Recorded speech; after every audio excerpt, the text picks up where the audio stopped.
চাঁপাইনবাবগঞ্জের শিবগঞ্জ সীমান্তে অভিযান চালিয়ে বিপুল পরিমাণ ভারতীয় ট্রাকের যন্ত্রাংশ সহ একটি পাথর বোঝাই ট্রাক জব্দ করেছে মহানন্দা ব্যাটালিয়ন ৫৯ বিজিবি। এ ঘটনায় একজনকে আটক করা হয়েছে। বিজিবি সূত্র জানায়, গোপন সংবাদের ভিত্তিতে শনিবার ২০ জুন রাত আনুমানিক ৮টা ৪০ সোনা মসজিদ বিওপির একটি টহল দল শিবগঞ্জ উপজেলার শাহবাজপুর ইউনিয়নের পিরোজপুর এলাকায় অভিযান চালায়।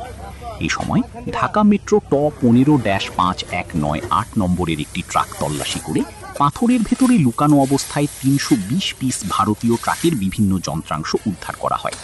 ট্রাকটিতে প্রায় ১০ টন পাথরও ছিল।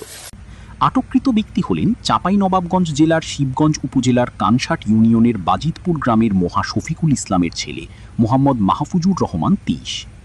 এই বিষয়টি নিশ্চিত করে মহানন্দা ব্যাটালিয়ন ৫৯ বিজিবি এর অধিনায়ক লেফটেন্যান্ট কর্নেল মোহাম্মদ তাজুল ইসলাম চৌধুরী জানান, সীমান্তে চোরাচালান প্রতিরোধে বিজিবি জিরো টলারেন্স নীতি অনুসরণ করছে এবং এই ধরনের অভিযান অব্যাহত থাকবে। জব্দকৃত মালামাল ও ট্রাকটি আইনগত ব্যবস্থা গ্রহণের জন্য শিবগঞ্জ থানায় হস্তান্তর করা হয়েছে।